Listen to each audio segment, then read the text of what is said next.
Welcome to the Big Mike Fun Podcast, where you'll learn about advanced wealth building strategies from real estate investing to creating massive ROI and secured retirement profits. So pour yourself a cup of coffee, grab a notepad, and lean in, because Big Mike has got the mic, starting now. Welcome to the Big Mike Fun Podcast. I'm the Big Mike. Mike Zlotnik, and today it is my pleasure and a privilege to welcome back Corey Peterson. Hey, Corey. What's going on, Mike? I'm good. How are you? I was going to say Mr. Big Kahuna Investments, right? That's it. Yeah, Big Mike, dude. It's always Big Mike. That's what I love about you. My best, spasiba, пожалуйста. But I'll tell you, it's been crazy out there, my friend. It is crazy times that we're in. And, last time we talked about a lot of stuff, but, man, people are either your biggest asset or your biggest problem, and especially when it comes to property management. It's been crazy. So, I think last time we talked, I remember you were pulling in property management in-house. Yep. So are you having in-house challenges? What's going on? I know it's hard to manage properties, especially if you're managing properties in Atlanta and you're sitting in Phoenix. Most of my team is in the East Coast anyway. So like, even though the owner lives here, all my team and regionals and stuff are in the East Coast, but doesn't mean that we don't have our issues. And I think these are issues whether you self-manage or not, right? And it's called theft. I just watched a show on the other day talking about how Walmart is all their self-checkout lanes. They are downsizing the self-checkout lanes because they've realized too much theft is happening, and that it's much better to pay for a real person, right, to check them out than to have, because people have gotten smart. They'll take a little card and act like they're doing something and go beep, so it makes the sound, but they charge 75 cents to pack a bubble gum or something, right? And theft is one of your biggest issues that you'll ever have, and it's hard to detect at first, but it always leaves a really good trail. And what I'm talking about is a lot of times your staff, your property staff, your property manager, usually the one in charge, they don't make a whole lot of money as to what people make, right? So, an average property manager is making 65, 75, 85 at the top end, right? Now, Mike, they can go and let's say you need, I need to power wash my property, right? They may go and say, Corey, you need to power wash your property. I've got a bid, Corey. I've got 2 bids. I have 3 bids. All different names of companies, but it's all companies they either own or they've created fictitiously to go out and it's $10,000 to power wash the property. And so we just caught somebody. We just caught somebody on the take, and or it's either they're that bold and they create their own company and they submit an invoice, which we've seen, or it's the opposite of it's the good old boy. Let me call Johnny Corporation Company, HVAC company. I'm going to work out a backdoor deal. I'm going to give him all the business. I'm going to let him charge the top dollar, and he's going to give me a kickback on the back end. See that a lot too, right?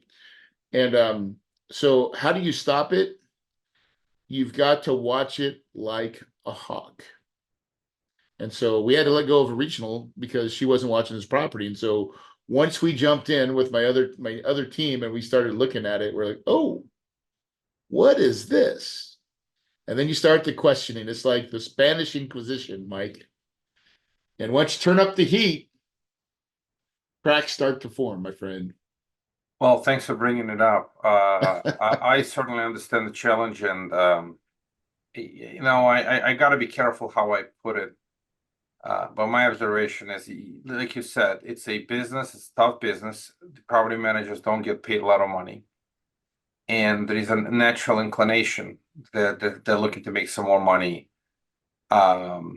around what they do their work, and some of them wind up either, like you said, recommending their family vendors at the highly inflated prices, or completely outright theft. So so how do you solve it? I mean, you have to know what jobs are needed. You need to know what things cost, right? And you got to have some kind of controller who can go back and Yeah. review and approve this On this stuff, particular because one, we it's had out two of control. failures. Yeah, this was a two-failure process. One, and we do have an order of operations. So an invoice, a higher invoice there's a certain different approvals, right? But it's only as good as the people that actually look at the numbers. And so what we had a regional that was just mass approving stuff without really looking at it. She always said she was busy, and my accounting team is the first ones that brought it up. They're like, Corey, on all your other regionals, you're getting feedback, hey, you need to turn this back in. This is not right. And there's a lot more dialogue. And so when someone's just turning in stuff with no comments, it's a red flag. So that was the first red flag, flew up by my accounting department. Then we go into look, then we find, okay, well, the regionals are really not doing a job, right? So we're like, that's not good. And we end up letting that person go. And then we keep going down the rabbit hole, and you find a whole silo of, well, that's wrong, right? And I feel like we caught it early, but still, there's probably, I don't know exactly how many, thousands or tens of thousands of dollars went out the door in the wrong way. And I can't prove it all yet, but we're now auditing or doing a kind of a forensic audit on all of it. And we'll find it, and then we'll hold them accountable if they truly stole, right? And then we'll send it as a message to everybody else, right? And at the end of the day, you just got to hold your team accountable, watch every dollar, and that's really the job at this point in this market economy. We talked about it last time, but you've got to watch everything. You got to watch it hard. And during the period of time when everything is inflated, it's easy because the inflation drives prices up. So if you come up with a higher price, is this really the inflation, or is this an artificially created inflation? Yeah, so for sure. And the good news, we have different. Know what things cost in this environment, and the prices are changing because of the inflation.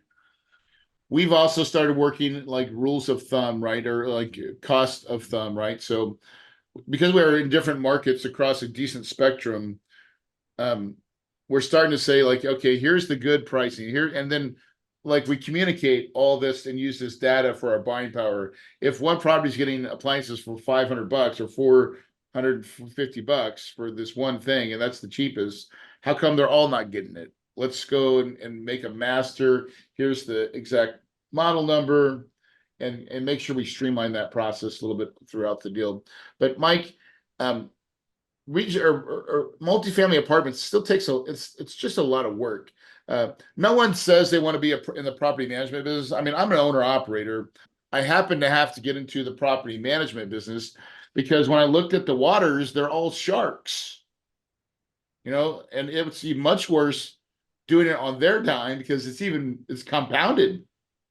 That same theft's going to happen on their dime too, but at least on my dime, I think I can catch it faster, which I feel like we did, and and have more visibility into everything that we're doing, Mike, because in this new economy that we're in, it really is about watching everything. You have to watch everything every day, and you have to demand, like excellence and accountability to all numbers, because anything less than that is going to lead to the cart of apples falling. Well, it's underperformance. I mean, theft inflates expenses, and then ultimately it deflates revenues and NOI and valuations, and the whole thing, the whole project can be significantly impacted by a theft because things trade at a multiple of NOI. So if but I have a little goal. I have some upside though. I have some good stuff, right?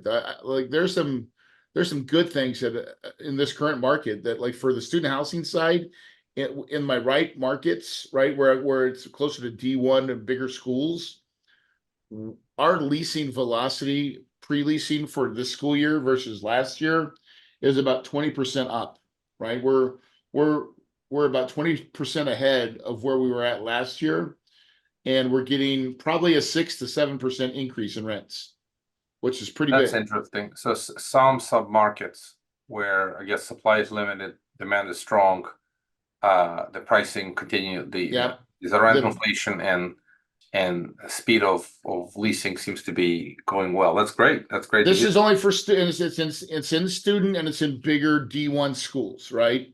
Some of my smaller tertiary markets for school student housing, we're getting only a 3% increase, right? Just a normal 3%.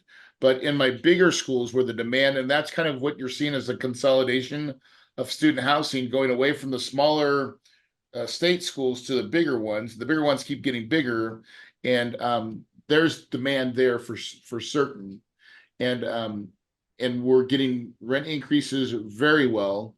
And the only thing that's the biggest factor right now is the cost of insurance. Insurance across the No country joke. is So on this 100%, front, how bad is it? 100 to 200.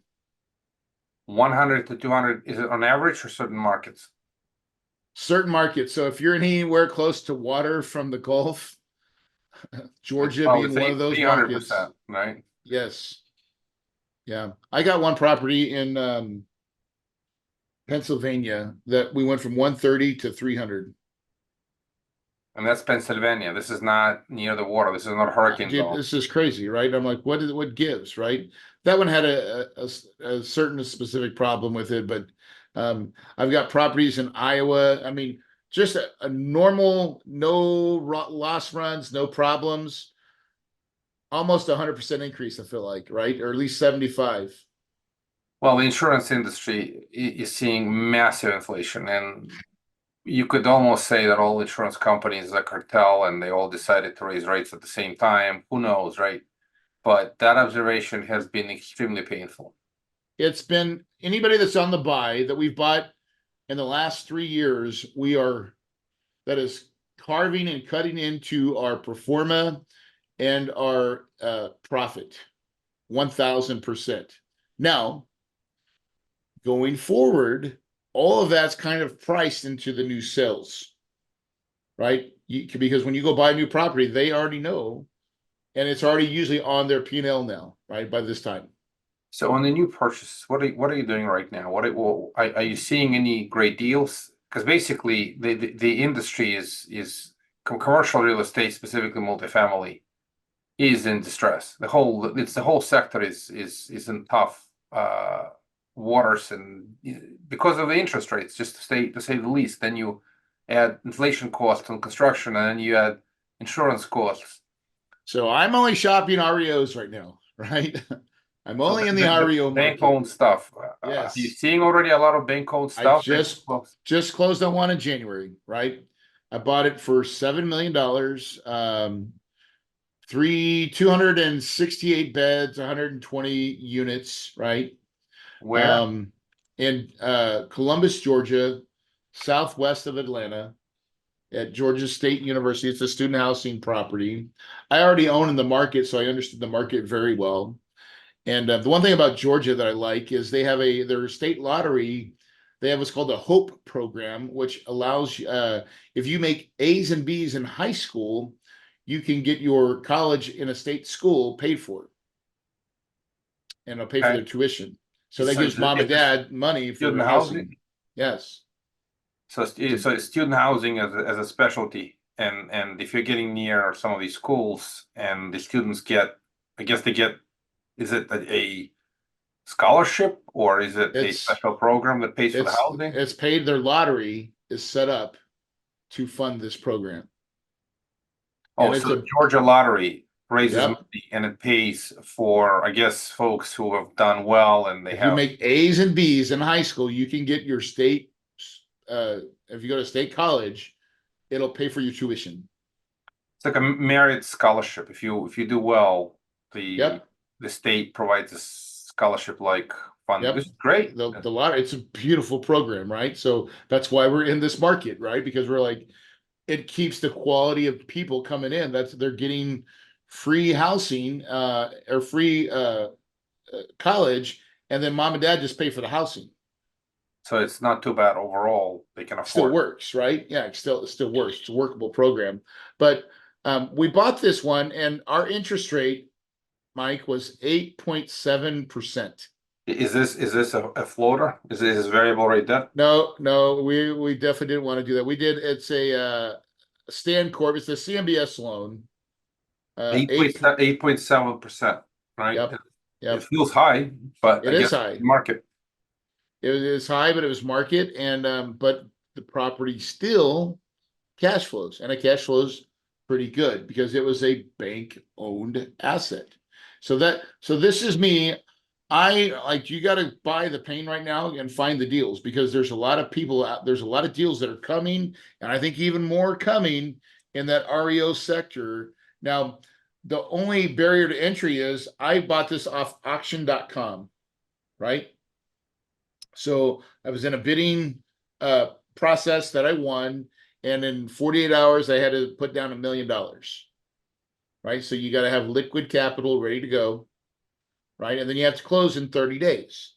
Yeah. And you can have an extension that you can pay for another $500,000 and get another 30 days. So I actually paid the $500,000. I got 60 days to close. You don't get an inspection, right? You get a property condition report, which is pretty thorough, but still, your PCA is only as good as you look, truly look at the details. And we did still get to go to the property and ask a lot of questions to the staff and stuff, but they didn't let us do a true due diligence on all the units. But so that's why you're buying it at a steep discount, right? It's How kind of much of a like discount did you get? What do you think? we at a price for 8.4 million, right? The You day bought that for we bought it, 7. bought it for 7. So like So 20% discount, something like that. yeah. That's pretty powerful because the valuations are obviously correcting significantly, and you bought it at a discount on as-is basis by buying through an auction process and sort of not sight unseen. You still had a chance to do Yeah, and good I was already in the property. market. I already owned a property right next door, so I knew this property really well, and I knew the market really well. So I felt like I was able. There wasn't a whole lot of bidders. There's only 4 bidders on the auction, and so yeah, I actually bought it a lot. I was willing to go up another $500,000 to $600,000, and but the bidding stopped. So I was like, well, I was going to hit the button and bid on myself. So I was like, nope, we're good. But through that process, though, I mean, I learned a lot, and that was where my eyes become a little more open to. There's more deals like this. You've just got to go find the right banks, and I'm trying to get now into instead before it goes into the auction. Let me like have a crack at it before that. Let me just make you an offer and prove that I can close. Right? Why wait for it to go to an auction house? Well, the general thesis, if you can get something like a short sale where the property is, the owners are failing, and you can pick it up with a bank approval, and does the bank really want to take it, or you? A lot of times they don't. So yeah, and Mike, this property was 95% occupied. That was actually surprising. That the I property mean, itself is not in deep distress, right? It doesn't sound like it's in deep distress. it's not at all, dude. They put new roofs on it. They rehabbed it. So how did the one bank wind up taking it? What happened? Do you know the Well, history? so here's the story. It was actually in receivership for 7 years, which is very weird, right? And the only reason is the property manager. She had worked for this bank for a long time, and she had kids. She goes, I need to stay put for 4 to 5 years so I can get my kids all the way through high school. Her kids graduated in May, her last kid, and they put it on the market, did the whole thing, and then the auction closed in December. And so that's how I picked it up. But she managed it for that 7 years, and it was a weird deal. But that's why I had the full story on it, and I This is knew not it a would new have been done. foreclosure. This is a bank-owned property for a significant amount of time, and the bank somehow stayed in the business of property ownership, having this lady manage the property or something like that. Yep. But even then, I still think there's lots of deals like this now, because the banks they're in spots too where I think they're having to do renovations. The bank had spent a significant dollar renovating this property, and expect and to keep it that long.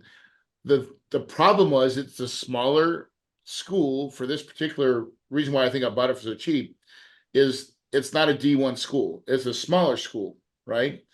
But it's a gem of a school because I was already in the market and I was filling up my property even during COVID at 85%. So I already knew the market was strong.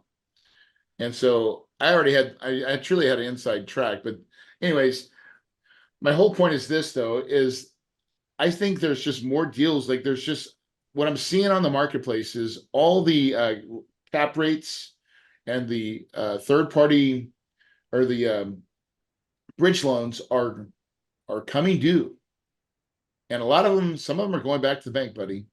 A lot of them are going back to the bank. Yeah, that More than you think. yeah, that's the driver of some of these foreclosures is one, a maturity cliff, right? Maturity when the loans mature and the banks don't want to hold the paper any longer and the borrowers can't repay. But they're also being flexible too. So I see a lot of that going on too. No one wants to have egg on their face. So everybody's trying to make deals because they already know the situation that we're in.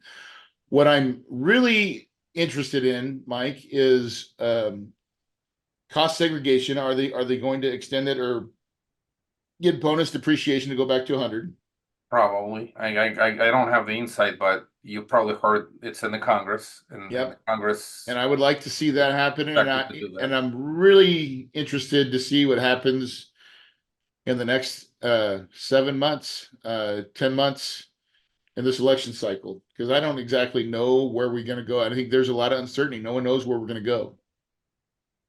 Yeah, it's a year of obviously election year and lots of volatility related to that. But I like to buy in that stuff. This is where I'm like, I like to buy. I feel like that when there's confusion, usually that's when, like, think about you're watching Warren Buffett take a lot of money out right now. He's getting liquid.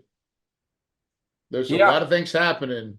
Well, people are gearing up for blood in the streets for great deals, and the fact that you found somebody already, people are saying it's still going to be at a later point in the year, maybe even next year, because the banks have to actually foreclose these properties.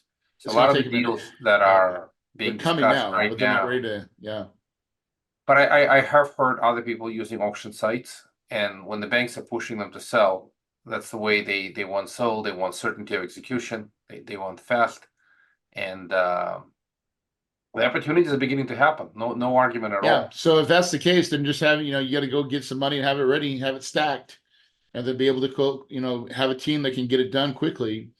And with that scenario, there you can pick up some decent deals, which is kind of, and how many deals do you need a year for us? Like if we do 1 or 2 good deals, 3 good deals, that's it. I don't need to do any more. I'm not in a rush, but I definitely don't want to get left behind, right? Because I'm trying to dollar cost average all my bulls crap that I bought 2 or 3 years ago that I'm getting my ass kicked. Yeah, let's talk a little bit about that. So the 21, 22 purchases have been, and a lot of them are just tough shape. So what are you seeing? What kind of corrections? I mean, I've heard valuation corrections 30-40% in Phoenix, Atlanta, Dallas. Well, Dallas was not as bad, but Austin, Houston, a lot of massive corrections. These properties are underwater in essence. We're trying to buy in Phoenix. I'm in Phoenix, and I've never been able to buy in Phoenix, but I think I could buy now. I'm trying to buy in my market because those corrections are real. Yes. And what are you seeing? What percentage are you seeing? Is 30-40% about right? Or I think it's a little high. I think it's closer to 20-25, right? Now if you go into the tougher markets where I don't buy, 30%, right? 35. I wouldn't buy in those markets. Those are Maryville, tougher areas in Phoenix, right? North or mid city. I'm trying to buy in what's called East Valley, which is the path of progress. Products probably 2000-ish, 2000, 2005 built stuff. But in that market, it's, there's some discounts, but they're still not heavy because we still are building stuff all over the place. And it's not going to stop. Just because for Phoenix, that's the one thing they have going is we still have Californians coming in like crazy, mass exodus from that state. And then you have still the East Coast states that are cold where, but the only challenge is we don't always have permanent residents. We get a lot of residents for 6 or 7 months. Yeah. Yeah, I hear you. So, but you're seeing discounts, you're seeing potential opportunities, you're working to get these deals, and that's the thesis in this environment, really. Only two interesting opportunities. One is deep buy, you just gotta find them. And of course, you gotta pick your market. And the fact that you are choosing to work certain cities and towns that you know well is I mean, is important. You Yeah. definitely want to do business where you understand. Don't look for bright and shiny objects 1,000 miles away where you have no presence Yeah, because you I'm don't not even trying to know go how in you're any gonna more run the markets assets. that I'm not already in. That is a good one too. Like if we're not already in the market, we're not buying. And the only one that I'm not in is Phoenix, but I'm like, I've always wanted to buy in Phoenix because it's where I live. It's just been out of range because you always had to pay such a premium in pro forma to get those deals, even though long term they all work out most of the time, right? But you've got to condition capital a little bit differently in these markets because the REITs and all the big boys can overpay and they've got a lot longer term horizon than you do, and they outgun you every time. So, but now there's a little cracked in the playing field. So this is where you got to put your big boy pants on and say it's time to go to work. Yeah, I'm certainly I don't want to use the word excited about the opportunities I had, but it's like this. Just like you gave example, you bought the property dirt cheap, you put expensive financing on it, and these are actually good things. Why? Because you got a discount on the as is basis. You bought it through an auction. Even though you're paying high interest rates, when the interest rates cycle down, you can always refinance. So And you have time I look almost like a genius. yeah, exactly. So people need to be buying when there's blood on the streets. That's the time, and maybe it's not happening in volume yet, but the fact that it's happening, it's the start of recovery. Hopefully, you're buying at the bottom or at the start of the recovery where nobody knows if it's recovery or not. Nobody knows if it's still gonna fall, right? But if Yeah. you get a deal good enough today, Yeah. Well, you that's why I call make it the dollar numbers. cost averaging at this point, right? Because I've learned that I can usually make money in every market. I just got to be able to hold on to my assets, right? So the ones that I bought 2 or 3 years ago, listen, are they perfect? No, right? Some of them were barely cash flowing, because like the 100%, 200% increase in all your expenses and your insurance and all in taxes have gone up, right? So we're gonna keep on holding those, but we're like, we'll just push them and hold her instead of 5 years, we'll hold them 7, right? So okay, we'll get down the road, but right now it doesn't look so great. But we're gonna keep raising the rents like we always do, and just modeling and going, right? So okay, I'm not gonna get home runs. Those are gonna be base hits now. They were maybe doubles to triples. Now they're base hits. That's okay, but I'm buying stuff now. I'm still buying, and the stuff that because you never know, and I've learned this. I never know which deal is going to kill it. The ones that I think I'm going to go kill it, I'm like, what the hell happened to that? And then there's one that I wouldn't even think, and all of a sudden, I have a property that in Yuma, Mike. I bought it for 9 million. 3 years later, I sold it for 19.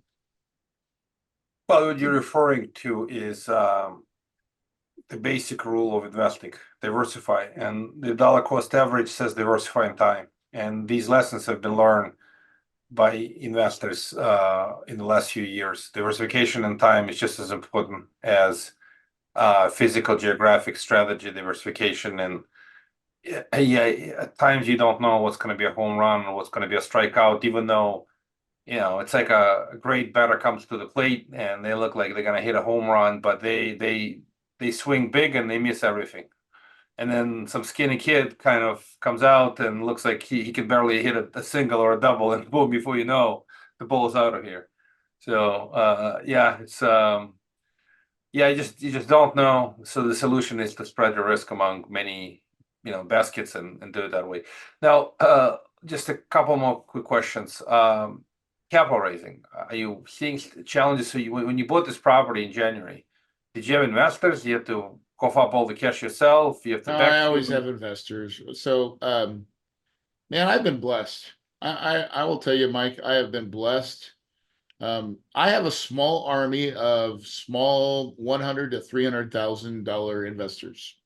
I don't ever have any big investors. I don't have $1 million investors.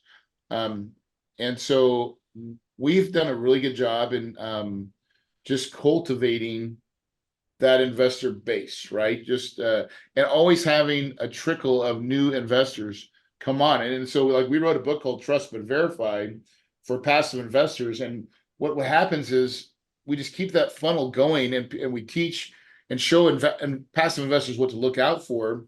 And then naturally they start attracting to us. So just like you, Mike, you've been doing it for a long time too. Now, is it easier right now? It's not, but it's not absolutely difficult either, Well, if you right? find deep enough deal and you can Yeah.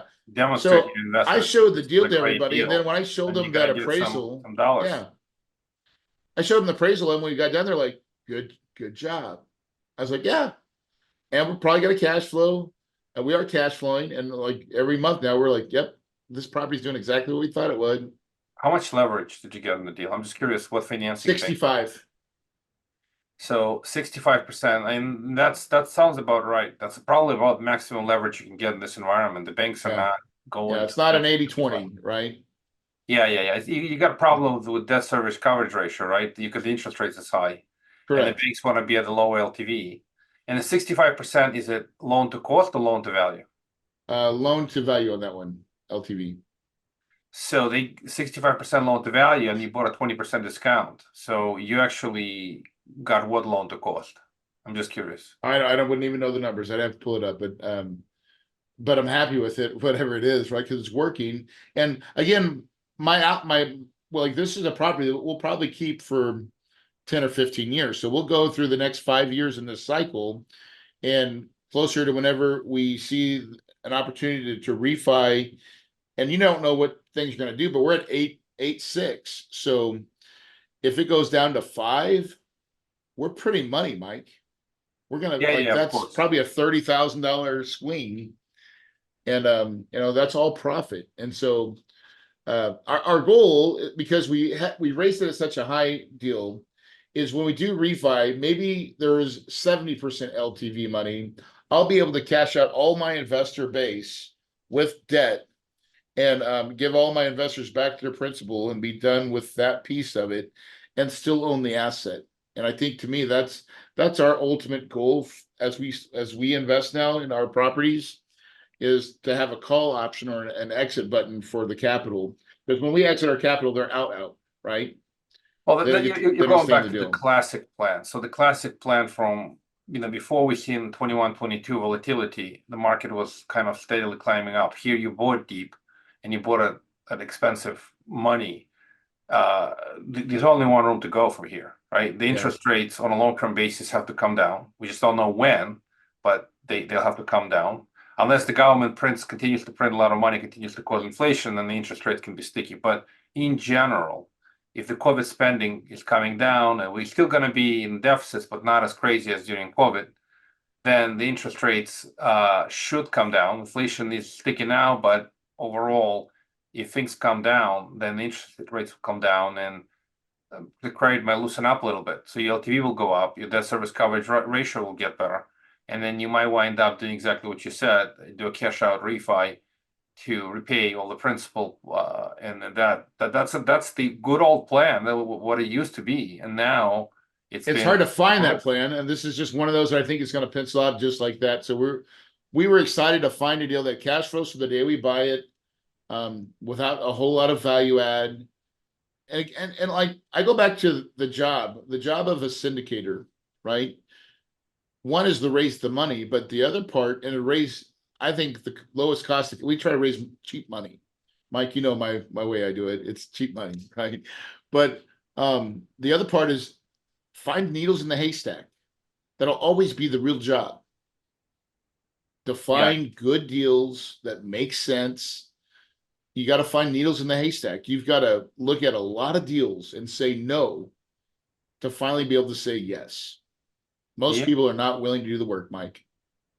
Agreed. You got to kiss a lot of frogs to find a princess, right? Yeah.